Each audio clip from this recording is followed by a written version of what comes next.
आज हमारे साथ एक ऐसी शख्सियत मौजूद है जिन्होंने साहित्य की दुनिया में कई नए प्रयोग किए हैं। इसमें भी अगर पूर्वोत्तर भारत की बात करें, जिसे प्रधानमंत्री मोदी अष्टलक्ष्मी कहते हैं, तो उस पर इनका काम हम सबको जरूर देखना चाहिए। ये हैं लेखक चित्तरंजन भारती जी। वैसे तो बाई प्रोफेशन ये भारत सरकार के एक उपक्रम हिंदुस्तान पेपर कॉरपोरेशन लिमिटेड में एक अधिकारी रहे और इस पद पर रहते हुए नागालैंड और असम में 40 वर्षों तक काम किया। इनकी 9 पुस्तकें प्रकाशित हो चुकी हैं, जिसमें कहानी संग्रह, किस मोड़ तक, अब और नहीं, पूर्वोत्तर का दर्द, 12 ज्योतिर्लिंग पर आधारित उपन्यास नई यात्रा भी शामिल है। तो चलिए आज इन्हीं से बातचीत का सिलसिला शुरू करते हैं। आपका बहुत बहुत स्वागत है सर। धन्यवाद सर। वैसे तो आप रिटायर हो गए हैं, लेकिन लगता नहीं है कि आप रिटायर हुए हैं। आमतौर पर देखा गया है कि लेखन का काम जो असली काम होता है जी, लोग रिटायरमेंट के बाद ही शुरू करते हैं, क्योंकि उनका वो एक तरफ से मुक्ति मिलती है उनको, उनके ऊपर में एक अनुशासन बना रहता है नौकरी की, जी, सेवाओं की, उससे वो मुक्ति पा लेते हैं और स्वच्छंद भाव से, स्वतंत्र भाव से वो अपना लेखन करते हैं। मैं भी इस चीज़ को लेकर आगे बढ़ रहा हूँ और मेरी कोशिश है कि मैं निरंतर इस पर लेखन में से जुड़ा रहूं और जुड़ा हुआ हूँ।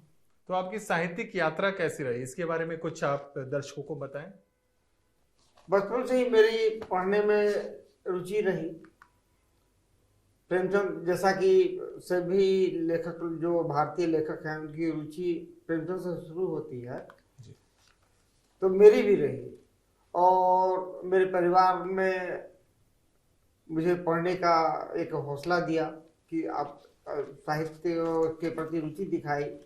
और हमारे जो कंपनी की, उनके 2 लाइब्रेरी थे, उन दोनों लाइब्रेरी के मैं सदस्यता ग्रहण किया और वहाँ से कई किताबें, पहले बालोपयोगी किताबों से शुरू करके मैंने बड़ी बड़ी किताबों को भी वहाँ रहकर अध्ययन किया और इसी के साथ मेरा लेखन के प्रति रुचि जागी। 1977 में मैं अपने 3 साल के एक ट्रेनिंग के सिलसिले में बम्बई गया। बम्बई में मैं धार्मिक ऑफिस देखता था तो लगता था कि अरे इतना विराट है। उसके संपादक जी से भी मैं मिला। उन्होंने कहा कि अभी तुम नए हो, अध्ययन और करो और लिखो। इस प्रकार से मेरी लेखन के प्रति रुचि जगी, लेकिन अवसर नहीं मिला। अवसर मिला हमको कब? 1981 में मैं जब नागालैंड गया तो वहाँ काम धाम कुछ था नहीं। जनरली शाम हुआ नहीं कि काम रुक जाता था। दूसरा, नागालैंड में एक समस्या क्या थी कि आप दिन भर चाहे जो कीजिए, अंधेरा हुआ नहीं कि आपको घर में रहना है। वहाँ उग्रवाद का, आतंकवाद का बहुत ही भयानक स्थिति थी और हम जहाँ थे वो बिल्कुल जंगल, पहाड़ी ही है। तुली पेपर मिल नाम था उसका जी। वो वहाँ पर जंगल है, पहाड़ है, कहीं से जंगली जानवर भी आ सकता है जी। और कोई आतंकवादी भी आ सकता है, तो घर में ही बंद रहना है जी। तो मैं बाई डाक के द्वारा, बाई पोस्ट किताबें, पत्रिकाएं मंगाता था और पढ़ता था। आपने पूर्वोत्तर पर 2 आपकी रचनाएं हैं। हाँ, पूर्वोत्तर में मेरा 2 कहानी संग्रह है। एक का नाम है पूर्वोत्तर का दर्द जी। सारी कहानियां दिल्ली प्रेस की जो पत्रिका है, सरिता गृह शोभा सरसरी, उसमें छप चुकी है। दरअसल 1998-99 के अवसर पर, आपको शायद जानकारी हो या नहीं हो, एक ऑपरेशन राइनो चला था अल्फा के अगेंस्ट में। अच्छा। उस पर आधारित मैंने कुछ कहानियां लिखी थी और वो सारी कहानियां सीरीज के रूप में छपी जी। और उसे पूर्वोत्तर का दर्द में संकलित है। एक मेरा और कहानी संग्रह है पूर्वोत्तर राजधानी एक्सप्रेस। दरअसल सारी कहानियां, जैसा कि आप बोल रहे हैं कि वो अष्टलक्ष्मी के रूप में उस 8 राज्यों को माना गया है। हालांकि उसको पहले 7 सेवन सिस्टर्स सिस्टर्स भी, लेकिन अब उसमें एक सिक्किम 74 में जो जुड़ा तो उसका नाम हो गया 8। तो 8 को अष्टलक्ष्मी के रूप में मान्यता दी गई है। जी। तो मेरी हार्दिक इच्छा थी कि मैं इन 8 राज्यों को कुछ लिखूं। तो असम पर मैंने ज्यादा कहानियां लिखी। तो ये रुचि कैसे आपके अंदर उत्पन्न हुई पूर्वोत्तर को लेकर कि मैं इस पर लिखूं? रुचि सर इसलिए जगी मेरी, हम देखे क्या महसूस की है कि पूर्वोत्तर के बारे में अभी विशेष भारत के लोगों को जानकारी नहीं है। जी। और मैं व्यावहारिक दृष्टि से भी वहाँ रहा, घूमा। वहाँ के जो राजधानी है कोहिमा, गुवाहाटी शिलोंग तो बिल्कुल आसान है, लेकिन आप कोहिमा, इम्फाल वगैरह में बहुत खतरनाक स्थिति है। जी। और वहाँ पर पत्रकार नहीं पहुँचते, हिंदी के तो बिल्कुल नहीं है रिपोर्टर। तो वहाँ पर क्या चल रहा है किसी को पता नहीं होता। हम आप एक मीडिया के माध्यम से पहुँचते हैं, मीडिया वहाँ है ही नहीं। जी। एक दो बहुत हैं तो बीबीसी टाइप के लोग होंगे, हो सकते हैं, लेकिन बहुत दिक्कत है वहाँ। या लोकल अखबार, हिंदी के लोगों को जानकारी नहीं है। तो मेरे मन में एक जिज्ञासा आई कि हम पूर्वोत्तर के बारे में लोगों को जानकारी दें। अब इसमें एक समस्या और भी, तात्कालिक चीज़ों को तो आप पत्रकारिता के माध्यम पर पहुंचा सकते हैं, लेकिन जो कुछ अस्थायी किस्म की चीज़ें हैं, सभ्यता, वहाँ के पूर्वोत्तर की सभ्यता संस्कृति थोड़ी अलग टाइप का है जी। उन सब चीज़ों को परिचय कराना हम लोग का कर्तव्य है। और इसी चीज़ को लेकर हमने उन कहानियों का विकास किया 8 राज्यों को लेकर। दूसरी बात, एक बात आपको और जानकारी दे दें, मैंने अपने पूर्ववर्ती लेखकों को देखा जी। कि वे लोग सारा अपना लेखन जो है वो 100 साल पहले का, 50 साल पहले का लिखे हैं। और हमारा जो लेखन है, जो कहानी मैंने तैयार की, वो सब है कि वर्तमान का युवा, नॉर्थ ईस्ट का युवा जो है वो क्या सोच रहा है अपने विकास के बारे में, अपने व्यक्तित्व के बारे में, अपने राष्ट्रीयता, अपने सोच के बारे में। इन सब चीज़ों को मैंने अपनी कहानियों में स्थान दिया है। तो ये है पूर्वोत्तर राजधानी एक्सप्रेस। इन कहानियों का एक खूबी क्या है? खूबी यह है कि वो कहानियां जो हैं पूर्वोत्तर के किसी राज्य की राजधानी से शुरू होती है। जैसे गंगटोक हुआ सिक्किम का राजधानी, जी। असम का राजधानी गुवाहाटी है, या अरुणाचल का राजधानी ईटानगर है। कहानी वहां से शुरू होती है और वो सीधा दिल्ली की ओर जाती है। मैंने दिल्ली से जुड़ा हुआ, हालांकि आप पिछले 50 साल पहले लोग सोच भी नहीं सकता था कि हम लोग बाहर जाएंगे। और आज की डेट में आप देखेंगे कि पूर्वोत्तर के लोग दिल्ली में तो भरे पड़े हैं। तो ये बदलाव कैसे आया वहां? बदलाव इसलिए आया क्योंकि वो महत्वाकांक्षा, लोग उन्होंने महसूस किया कि हम जब बाहर आते हैं तो हमको एक नई दुनिया मिलती है। यहाँ पर खुलापन है, यहाँ पर बीच में थोड़ा सा देखिए लोकल कमेंट्स वगैरह तो कोई स्वाभाविक बात नहीं है, वो सब भी है। लोग उनके बारे में बहुत सारा कमेंट भी पास करते हैं, जैसे चिंकी कहना, मोमो कहना, ये इस तरह की टिप्पणी, इस तरह की टिप्पणी होती है, क्योंकि वो लोग मंगोलियन टाइप्स। देखिए आप देखिए नॉर्थ ईस्ट के लोग, अधिकांश लोग जो हैं पहाड़ी होते हैं जी। पहाड़ी एरिया जो है तो उनका जो मंगोलियन टाइप्स होगा, लेकिन वो तो हैं तो हमारे ही अपने आदमी ना। जैसे दक्षिण के लोग द्रविड़ हैं, वो लोग जो रेस प्रजाति बोलते हैं, वो प्रजाति क्या है दक्षिण के, वो द्रविड़ हैं। हम लोग अपने को आर्य प्रजाति में लेते हैं, लेकिन होने से भी क्या है, हम सभी तो एक भारतीय हैं। इस रूप में हमको लेना चाहिए। अब उनका थोड़ा खान पान, रहन सहन अलग ढंग का है। तो ये जो नॉर्थ ईस्ट के लोग पलायन कर रहे हैं, तो पलायन नहीं कर रहे, उनको यहाँ अवसर मिल रहा है, बेहतर अवसर मिल रहा है।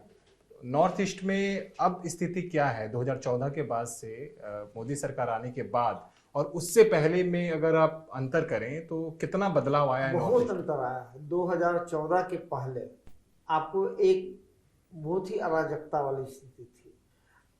असम में अल्फा है, United liberation front of Assam, उसका आतंक भयानक। नागालैंड में NSCM, Nagaland council of social ऐसे करके है। और इसके अलावा आप जितने छोटे छोटे राज्य हैं सबकी अपनी अपनी आतंकवादी गिरोह थे। जी। मोदी सरकार ने एक अच्छा काम ये किया कि धीरे धीरे करके सभी की जड़ को, मूल व्यक्ति कौन है उसमें, उसके जो नायक कौन है, खलनायक कौन है, उन सबको पकड़ा, उनके राजनीतिक आर्थिक जड़ों को ध्वस्त किया, तोड़ा। और जब वो खत्म हुआ तो स्वाभाविक शांति हो गई। शांति हुई। और विकास की दृष्टि से भी अगर विकास की देखें, दृष्टि से वहां पर उन्होंने, वहां पर देखिए एक चीज और है, असम में 2 ब्रिज बना है। हाँ। ब्रह्मपुत्र पर, ब्रह्मपुत्र भी गंगा से भी विशाल नदी है, हाँ। वहां पर पुलों का विकास नहीं हुआ था। तो आप जब जाएंगे तो डिब्रूगढ़ के पास एक सबसे लंबी ब्रिज बना है। आप उस ब्रिज सामरिक दृष्टि से बहुत महत्वपूर्ण है। जो 1962 की जो लड़ाई हुई थी तो उस समय क्या हुआ था कि हमारे जो सेना जो थी वो चीनी सीमा तक नहीं पहुंच पाई जी समय पर, क्योंकि आवागमन का, ट्रांसपोर्टेशन का प्रॉब्लम था। अभी स्थिति क्या है कि कश्मीर हो, अगर आपको अरुणाचल की सीमा पर सेना को पहुंचाना है तो कश्मीर या कन्याकुमारी में सेना बैठेगी ट्रेन पर और सीधा कम 24 घंटे में वो अरुणाचल के जो चीनी सीमा है वहां पर पहुंच जाएगी। आपके जो ब्रिज हैं, ब्रिज की बनावट ऐसी है कि उसमें से बड़े बड़े टैंक, भारी भरकम तोप आराम से उसको गुजर सकता है। आपको घंटों में वहां पर सारा कुछ पहुंच जाएगा वहां पर। इस रूप में उस पुल का महत्व है जी। और ये इससे क्या हुआ कि सामान्य जनता को भी फायदा हुआ। बिल्कुल। सामान्य जनता में एक छवि गई कि नहीं, ये आदमी हमारे लिए कुछ कर रहा है। आप वहाँ के बर्फीला जगह है अरुणाचल का, आप अगर कभी अवसर मिले तो जरूर जाइए, देखिए कि कैसा है वो बर्फीला। ओके, कुछ होता नहीं है, बर्फ में क्या होगा, लेकिन वो सबसे बड़े वो हमारे सुरक्षा प्रहरी है वो सीमाओं पर। बिल्कुल। उन लोगों तक अनाज पहुंचाना, उन लोगों तक सुविधाएं पहुंचाना मामूली बात नहीं है। और वहां पर इस मोदी सरकार ने बहुत सारी सुविधाएं उपलब्ध कराई। तो ये 2014 के बाद से जो एक बहुत बड़ा बदलाव आया कि ट्रांसपोर्ट को लेकर जो बॉर्डर से चीज़ें पहुंचाना और ये सारी चीज़ें, इसमें काफ़ी जो है सरलता। बिल्कुल, वो इससे एक पहचान बनी कि नहीं, हम लोग की चिंता जो है भारत सरकार करती है। पहले लोगों के दिमाग में क्या था कि हम लोग को ये नहीं देगा तो हम चीन के पास चले जाएंगे। आप पूर्वोत्तर का जितने पहाड़ी क्षेत्र के पहाड़ी सीमाएं हैं वो सभी बर्मा और चीन से लगती हैं। वो लोग का प्रजाति भी वही मंगोलियन है, तो लोग के दिमाग में कहीं था कि हम लोग इनसे मिलते जुलते हैं। लेकिन अब वो सब धारणा सब ध्वस्त हो गई। उनको लगा कि नहीं, हम लोग भारतीय हैं, हम लोग का भारतीय के रूप में रहने से हम लोग का भला होने वाला है। युवा पीढ़ी आई, उनमें जागृति आई, उनमें एजुकेशन हुआ, लेकिन नौकरी वहाँ कहाँ है? नौकरी तो वहाँ है नहीं। अभी कोई एक लड़का IT पास कर ले तो कहाँ मिलेगा नौकरी? तो वो दिल्ली की ओर आए, बेंगलोर की ओर आए, हैदराबाद गए, पूना गए। और आपको जानकर आश्चर्य होगा कि यहाँ पर हजारों लाखों लोग भरे हुए हैं और उन लोगों ने अपने तरह से अस्थायी रूप से यहाँ रहते, उनको उतना पसंद नहीं आता नॉर्थ ईस्ट। वो लोग यहाँ पर स्थायी रूप से जो है, हाँ, वो उनको लगता है कि नहीं यही ठीक है। उनकी खान पान, उनकी रुचियाँ, उनके बात व्यवहार, उनके शौक सब चेंज हुआ है एक चीज। दूसरा उनमें एक चीज है कि हिंदी के प्रति उनके मन में धारणा अच्छी रही थी। हिंदी मतलब कि हिंदी पट्टी की हिंदी भाषा, पट्टी, हाँ। लेकिन अब वो लोग भी को जानकारी हो गई कि नहीं, हमको हिंदी पढ़नी चाहिए, हिंदी पढ़ेंगे तभी हम यहाँ पर आगे बढ़ेंगे। तो हिंदी के प्रति रुचि जगी उनका। आपको जानकारी दे दें कि नागालैंड में हिंदी को मैट्रिक तक कंपलसरी कर दिया गया जी। अगर वहाँ कोई स्कूल है, अगर प्राइवेट स्कूल भी अगर आप खोलेंगे तो सारे जो टीचर है उसको आप सैलरी देंगे, लेकिन जो हिंदी टीचर होगा उसको सैलरी नागालैंड गवर्नमेंट देगी। इस तरह का प्रावधान किया है। ये निजी स्कूलों में भी कर दिया निजी गया स्कूल है में कि भी, जो सरकारी स्कूल में तो है ही, निजी स्कूल में भी कि वहाँ हिंदी का जो शिक्षक टीचर होगा उसको सरकार पेमेंट सरकार देगी जी। ये तो बहुत अच्छी बात। आप नौकरी में रहने के दौरान आपने ये जो भी पुस्तकें लिखी, ये आप नौकरी में थे तभी, तो ये तालमेल बैठाना मुश्किल नहीं था, नौकरी और साथ साथ में बहुत लेखन मुश्किल भी था, करना? बहुत मुश्किल है, लेकिन एक सबसे बड़ी चीज है रुचि, इंटरेस्ट का। आदमी तामसिक भोजन करने के लिए समय निकाल लेता है, घूमने के लिए समय निकाल लेता है, सही गलत काम करने के लिए समय निकाल लेता है। हम तो एक रचनात्मक काम करना है मुझे। तो ये एक युवा पत्रकारों के लिए बड़ा अच्छा, हाँ, युवा जो लेखक हैं बिल्कुल उनके लिए एक संदेश है, जिन्हें लगता है कि कैसे समय निकाले हम लेखनी के लिए। तो जानकारी देते हैं कि 24 घंटा समय है, 24 घंटा प्रधानमंत्री के पास है जी, वही 24 घंटा सड़क पर बैठे व्यक्ति के पास भी है। वो कितना काम संपादित करते हैं और हम कितना संपादित करते हैं। हमको टाइम मैनेजमेंट, समय प्रबंधन की व्यवस्था करनी होगी और हम यही करते आए। हमको छुट्टी मिली, हमको समय मिला, हम घर में पढ़ते थे थोड़ा सा। अब कुछ पत्रिकाएं और किताबें, हालांकि ये सब कानूनन सही नहीं है, फिर भी हम अपने ऑफिस में भी रखते थे। हमको जब समय मिला, खाली समय मिला, हम उसको पढ़ते थे। तो वो तो क्या फालतू ये सब चीज पढ़ता रहता है, लेकिन हमको कुछ नहीं, हमको एक शौक है, पढ़ते थे। उसी में हम अपना लेखन भी करते थे। जब समय मिला घर में बैठे, आमतौर पर हम शनिवार को लिखते हैं, इतवार को छुट्टी है, शनिवार को थोड़ा सा आराम किए और इसके बाद से रात भर करके हम लिखते हैं। लेकिन अभी तो रिटायर होने के बाद कोई ऐसा कोई नहीं, अब कोई बंधन नहीं है, कोई तो बंधन नहीं है। इच्छा अनुसार अपना हम जब सुविधा हो वैसे लिखते हैं। लेकिन अभी समस्या क्या हो गई है, अभी भी समस्या का दबाव यह है कि हम पटना में रहते हैं। अब पटना में इतने सारे साहित्यिक संगठन हैं, अब वहां से जो बुलाहट आती है ना, तो उनको अटेंड करना भी जरूरी हो जाता है जी। तो उसमें भी समय अभाव है। तो अब हम कुछ इसका रास्ता ये निकाले हैं कि हम कुछ सिलेक्टेड, कुछ चुने हुए साहित्य संगठनों से ही के कार्यक्रम में हम जाते हैं। तो आपकी पुस्तकें देखे तो ज्यादातर जो है वो पूर्वोत्तर पर ही फोकस रही, तो ये पूर्वोत्तर के प्रति एक रुचि या फिर कुछ और था आपके अंदर जो पूर्वोत्तर से कनेक्ट कर रहा था? नहीं, वही आपको बताया ना कि पूर्वोत्तर के प्रति रुचि इसलिए जगी कि इधर के लोगों को जानकारी नहीं। पूर्वोत्तर में ये आपको एक जानकारी आपको दे दें कि औरंगजेब के समय में दो व्यक्तित्व हुए, एक शिवाजी जी, एक गुरु गोविंद सिंह, दोनों को हम लोग जानते हैं जी। उसी समय में लाचित बरफुकन हुआ था, उसने मुगलिया सेना को ब्रह्मपुत्र नदी के उस पार उतरने नहीं दिया। उसको मालूम है कि हमारी सेना सीमित है, तो उन्होंने ऐसी व्यवस्था की, ऐसा रणनीति तैयार किया कि वो लोग को उस पार उतरने न दो। नदी में ही वो नाव से या जहाज से जो आते थे तो वही उसको लड़ भिड़ के उसको उधर ही भगा देते थे, क्योंकि छोटी छोटी ब्रह्मपुत्र बहुत विशाल नदी है। हाँ। और वो लोग को असमिया जो सैनिक है वो मछुआरा भी है, मल्लाह भी है, लड़ाका भी है। एक मिर्जुमला नाम का एक औरंगजेब का सेनापति हुआ, वो लिखा कि असमिया सेना सैनिक जो है वो 20 को काम कर सकता है एक साथ, और वक्त पड़ने पर वो मछली भी मार लेगा और नाव भी चला लेगा।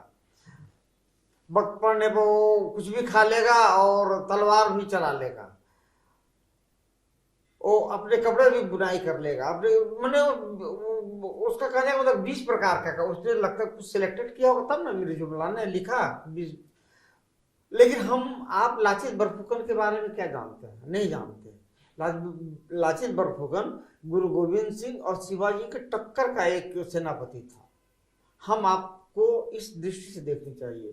तो मतलब नहीं है उनके बारे में जानकारी इधर में। तो ये माना जाए कि साहित्य या फिर इतिहास में भी नॉर्थ ईस्ट के साथ हाँ, थोड़ा सा मैंने भेदभाव जैसा रहा कि भेदभाव जो कह लीजिए भेदभाव ही कह लीजिए। भेदभाव क्या है कि वो दुर्गम प्रदेश है, वहां पर लोग जाने आने में बहुत परेशानी है बोल के उधर लोग गए नहीं। पहली बार एक अज्ञे करके एक विद्वान हुए दिल्ली के, सच्चिदानंद हीरानंद वात्स्यायन अज्ञे। वो लेफ्टिनेंट थे ब्रिटिश गवर्नमेंट के सेना में। उनका पदस्थापना नॉर्थ ईस्ट में हुआ था, तो उसी समय कुछ लिखे थे। बीच में भी टुकड़ा टुकड़ा लोग लिखे हैं, कम लिखे हैं। मैंने इसी रुचि को आधार बनाकर मैंने कुछ लेख लिखे 40 साल तक। असम के एक ज्ञानपीठ पुरस्कार प्राप्त लेखक हैं वीरेंद्र कुमार भट्टाचार्य, उनसे मैं मिला। अमल प्रभा दास वहाँ है कि फ्रीडम फाइटर महिला।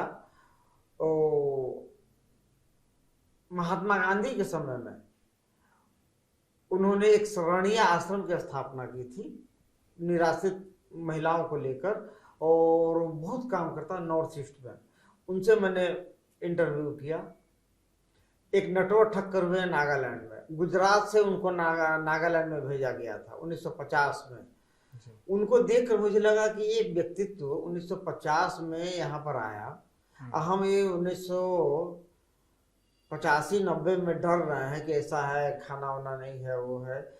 तो इसको लेकर मैं इन लोगों के पास गया, इन लोगों के घर में रहा हम 3 दिन 2 दिन, और बातें करते थे, उनका रहन सहन, इस सब चीज़ों को मैंने बहुत बारीकी से अध्ययन किया। उस अध्ययन के आधार पर मैंने लेख वगैरह लिखे।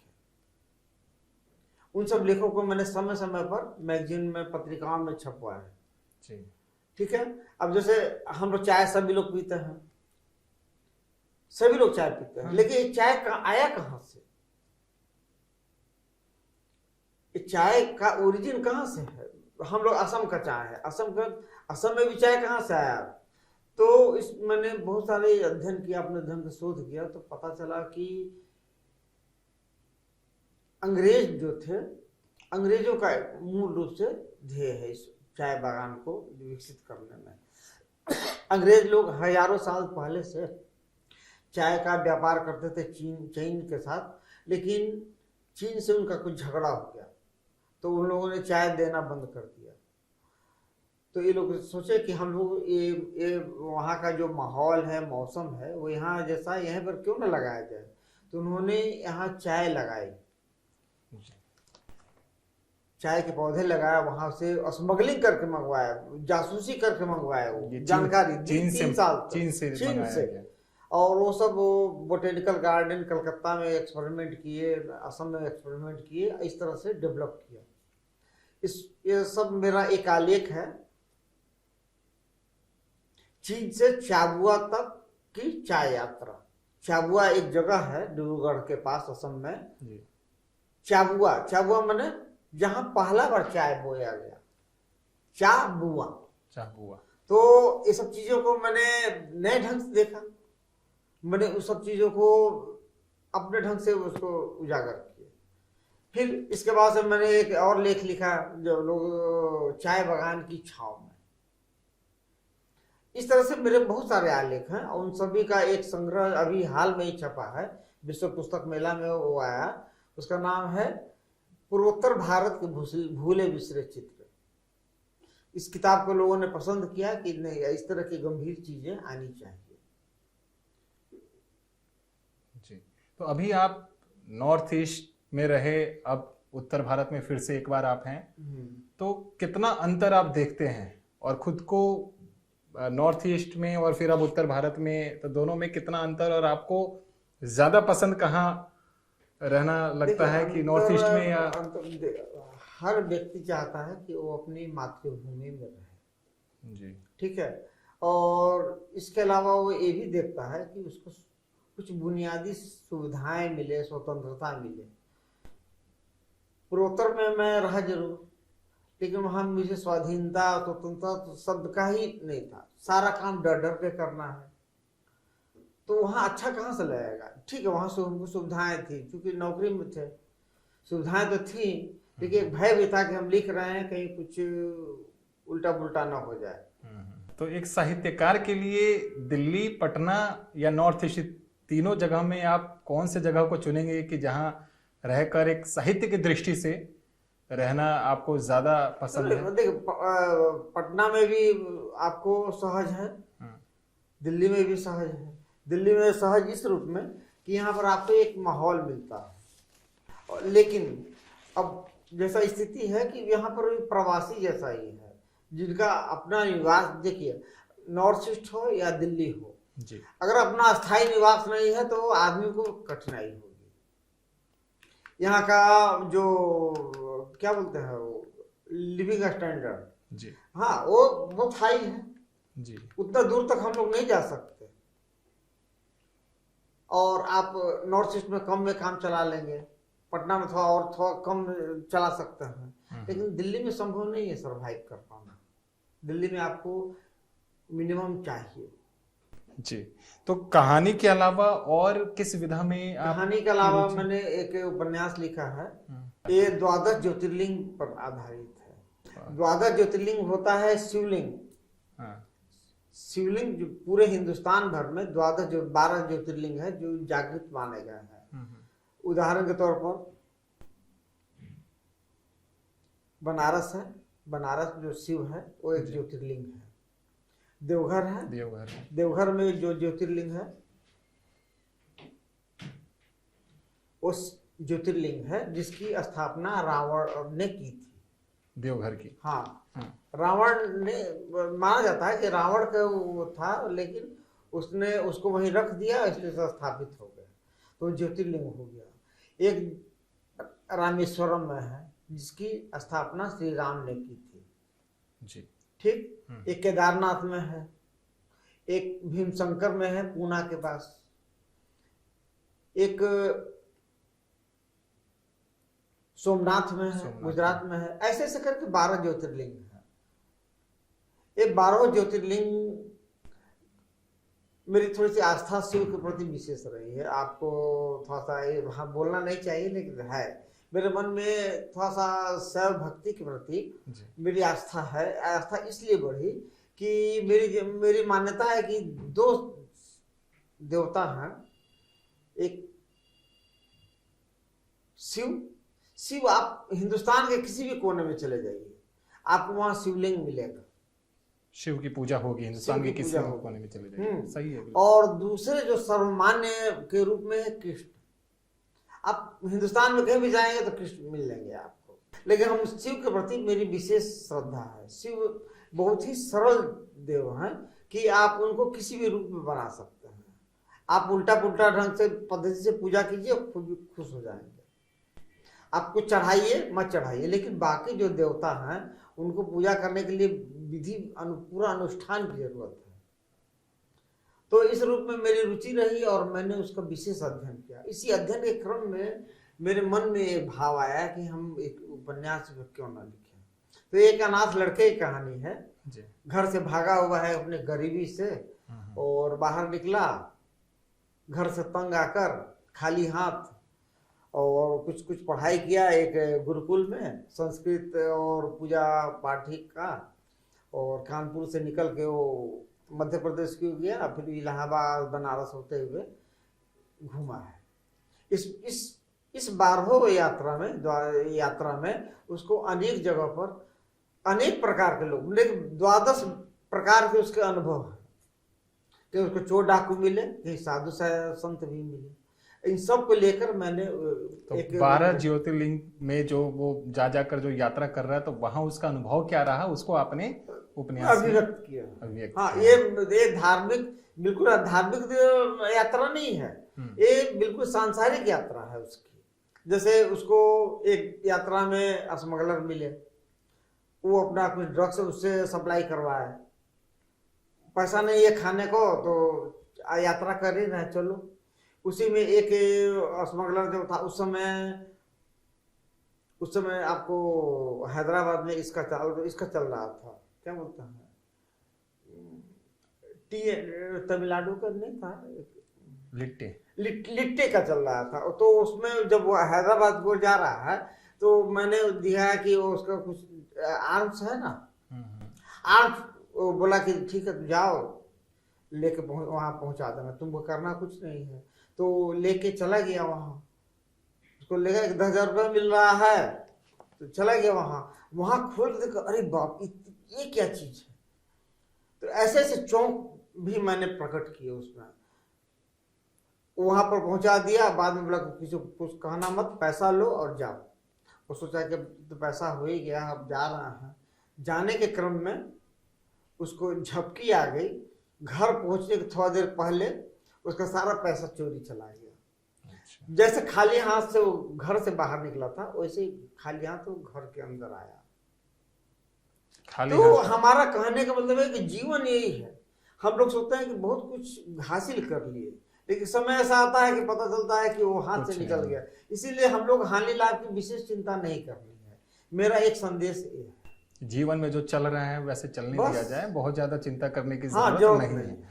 हमने देखा कि कहानी के प्रति जो है आपका रुझान जो है वो काफी अधिक रहा, तो ऐसा क्यों? कहानी से ही कहानी के प्रति रुझान इसलिए रहा कि कहानी को आप 2 या 3 बैठकी में पूरा कर सकता है, और उसके लिए विशेष तैयारी की नहीं हो, आपको एक मानसिक जो मनोवैज्ञानिक विश्लेषण करके 2-3 बैठकी आप अगर एक रात जगे 3 से 4 घंटा और अगर 10 बजे बैठे तो 3-4 बजे तक आप उसको पूरा कर सकते हैं।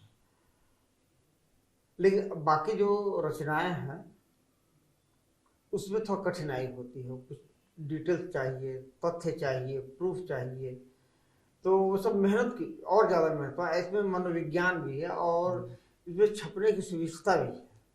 आप अभी भी याद कीजिए, प्रेमचंद के बहुत सारे कहानी हैं जी, हमको आपको याद है, बहुत सारी कहानियां हैं, चलते चलाते चर्चा करते हैं हम लोग। कहानियों की हमारे यहाँ आदि काल से परंपरा रही है। ये रामायण क्या है, रामायण में एक बड़ी कथा है, उस बड़ी कथा में छोटी छोटी कथाएं जुड़ी हैं। महाभारत भी उसी प्रकार से है, अनंत कथाएं हैं उसमें, छोटी छोटी जी। एक ही हम लोग का जो संस्कृत का वाङ्मय है, हितोपदेश, पंचतंत्र, वो सब क्या है, लोक कहानियां हैं वो सब। तो कहानियों की हमारी एक समृद्ध परंपरा रही है। और एक चीज है, दूसरी चीज आपको बता दें, आप किसी को कहिए कि झूठ मत बोलो जी, चोरी मत करो, वो मानेगा क्या? वो शायद नहीं मानेगा। लेकिन जब हम एक उदाहरण के माध्यम से, कहानी के माध्यम से बोलते हैं कि झूठ करने से क्या समस्या होती है, चोरी करने से क्या दंड मिल सकता है, जब कहानी के माध्यम से हम बताते हैं तो लोगों को ज्यादा बात समझ में आती है। जागृति के लिए भी ये बहुत जरूरी है। हाँ, इसीलिए कहानियों की मांग है, अभी भी हजारों कहानियां लिखी जा रही हैं। तो आगे आप किस विषय पर भविष्य में आप लिखने वाले मेरा हैं? और कुछ है, कुछ प्रोजेक्ट है मेरा, कुछ उपन्यास वगैरह पर मेरा प्रोजेक्ट चलेगा आगे, और कुछ कहानियों पर भी है। तो अगर कुछ आप बताना चाहें दर्शकों को हमें कि किस विषय पर रहेगा? नहीं, हमारा देखिए, एक मेरा एक उपन्यास है, वो बिल्कुल चाय बागान पर ही है। 1823 में चाय का पौधा रोपा गया था प्रथम बार, 1823 में, और ये चल रहा है 2024, मतलब 2023। तो ये 1823 में जो आपने जिक्र किया असम में डिब्रूगढ़ के बाद, वहां से शुरू करके मैंने 2023 तक का 200 साल का कालखंड लेकर मैंने एक उपन्यास लिखा, वो पूरा होने की प्रक्रिया में है। मतलब इसको ऐसा माना जाए कि अब 200 साल उत्तर भारत में आप आज जरूर गए हैं, लेकिन अभी भी जो आपका दिल जो है वो नॉर्थ ईस्ट की तरफ है, और लेखनी जो है, एक कहानी जो है वहां से फिर एक इसके अलावा आपको बता दें, जैसे अभी हमने लाचित बरफुकन का जिक्र किया आपने। एक शंकर देव हुए, शंकर देव भी कबीर के समकालीन थे, कबीर और गुरु नानक के। कबीर को हम जानते हैं, गुरु नानक को हम जानते हैं, शंकर देव के बारे में जानकारी नहीं है, जबकि होनी चाहिए। तो मेरा एक और आलेख है शंकर देव पर, उनके शिष्य हैं माधव देव, उन पर लेख है। उन्होंने एक रामायण लिखी माधव कंदली करके, उस पर मैंने आलेख लिखे। वो जो माधव कंदली राम पर जो किताब है, रामचरितमानस जैसा, वो कृतिवास रामायण, बंगला रामायण से भी 100 साल पहले लिखी गई जी। तो इस तरह से उसका भी एक समृद्ध इतिहास रहा, समृद्ध साहित्य है। शंकर देव जो थे पूरे भारत का भ्रमण किए। अब समझिए कि आज से 1253 के आसपास में उनका जन्म काल माना गया है। वो आज से यहाँ पर ये मथुरा, द्वारका, बनारस, ये सब एरिया घूमे वो जी। और उन पर इतना प्रभाव पड़ा कि वो ब्रज में लिखने लगे। ब्रज भाषा समझ रहे हैं जी। ब्रज भाषा में लिखने से क्या हुआ कि उसका एक शैली विकसित हो गया, उसको लोग बोलते हैं ब्रज बोली। उन्होंने जो लिखा कुछ किताबें, वो उसको बोलते हैं एक ब्रज बोली में लिखा हुआ है, और हम आप उसके बारे में नहीं जानते हैं। तो कमी उनकी है या हमारी है? हमारी कमी है कि हम लोग उनके बारे में नहीं जानते। आपको बता दें 1962 की लड़ाई हुई, आपको पता है? उस समय वहां पर जो युवा, उस समय के युवा लोग थे, तो नेहरू का एक बयान आया था कि हमारी असमिया जनता के प्रति सहानुभूति है। तो इससे वहां बहुत आक्रोश फैल गया। कह रहे हमको सहानुभूति की जरूरत है ना सहयोग की जरूरत है, आप हमको प्रोटेक्शन दीजिए, हमको सुरक्षा दीजिए। वही सब चीज अल्फा के रूप में डेवलप हुआ एक समय के बाद, कि ये लोग हमको भाव नहीं देते, ये लोग हमको चाहते नहीं। तो ये जो कांग्रेस की सरकारें रही हैं, हाँ, उन्होंने जो उपेक्षा किया, वही उसी का दंड है कि उसी का दंड है कि इतने सारे संगठन वहां पर उभर गए। हाँ, लेकिन अब 2014 के बाद से माना जा रहा है। अभी आपको सबसे बड़ी बात की, आपको अभी जो नए हेमंत विश्व शर्मा है जी, असम के मुख्यमंत्री, इन्होंने बहुत ही सकारात्मक काम किया है। आपको बता दें कि जितने 8 राज्य हैं ना, इनका आपस में सीमा विवाद भी है, छोटा बड़ा। जैसे असम का मेघालय के साथ, असम का नागालैंड के साथ, अरुणाचल के साथ, सबका एक दूसरे से सीमा विवाद रहता है। इन सीमा विवादों को निपटारा करने में हेमंत विश्व शर्मा ने बहुत ही सकारात्मक भूमिका निभाई। आपको असम और मिजोरम, इन दोनों का जो पुलिस है, जैसे 2 देश की सेनाएं लड़ती है ना, वैसे वहां 2 दिन तक घमासान चलता रहा। असम का और नागालैंड का जो, ये कब की बात बता रहे हैं आप? जो 2 साल पहले की, 2 नहीं 4 साल पहले की। फिर आज से करीब अभी भी असम और नागालैंड का जो बॉर्डर है, जोरहाट से नाम सुने हैं? जी। उस तरफ में वो एकदम जैसे सेनाएं होती है ना, उस तरह से मतलब कि बाकायदे चलता रहा लड़ाई। तो ऐसा भी संघर्ष हो जाता है। इन सब संघर्षों को हेमंत विश्व शर्मा ने बहुत ही बुद्धिमता से, सावधानी से निपटारा किया है। और मैंने कैसे सीमा विवाद को खत्म किया, बहुत सारी चीजों को सकारात्मक ढंग से वहां पर, वो चूंकि एजुकेशन मिनिस्टर रह चुके, एजुकेशन में बहुत ही सकारात्मक स्वरूप दिया उसको। और उनका देखा देखी अन्य राज्य, जो छोटे छोटे राज्य हैं, वो लोग भी इसमें सक्रिय भूमिका निभा रहे हैं। लेकिन असम को लेकर आप क्या कहेंगे? अब जहां आप रहे हैं असम में बहुत, आपको वहां की जो लड़कियां हैं बहुत अच्छे स्तर पर वो सब जा रही हैं पढ़ाई में। लड़कियां हैं, वहाँ के जो माहौल है, देखिए हम लोग को बेसिक शिक्षा इम्पोर्टेंट है। बच्चा कम से कम मैट्रिक तो पढ़े, और इस रूप में आपको वहाँ बहुत डेवलप किया। वहाँ हायर एजुकेशन की भी स्थिति है, आपको जानकारी देते हैं। एक गवर्नमेंट आने के बाद से या पहले से भी करीब 20 केंद्रीय विश्वविद्यालय हैं।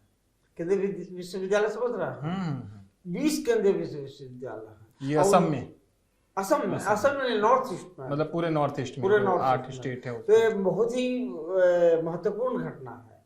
फिर वहाँ एक IIT खुला गुवाहाटी में, NIT है, हर राज्य में NIT है। इसके अलावा इंजीनियरिंग कॉलेज और मेडिकल कॉलेज वगैरह है, तो डेवलप हुआ है। लेकिन जो आप केजरीवाल और हेमंत बिस्वा शर्मा की बात कर रहा है, ये मेन बेसिक लड़ाई है मैट्रिक लेवल की एजुकेशन के बारे में जी। तो हम वहाँ के तो देख ही रहे कि है अच्छा। चलिए चितरंजन जी, बहुत ही अच्छा लगा आपसे बातचीत करके। धन्यवाद सर। बहुत बहुत धन्यवाद आपका, और भविष्य के लिए बहुत शुभकामनाएं। आप ऐसे ही उपन्यास और पुस्तकें लिखें, और बहुत बहुत धन्यवाद आपका सर।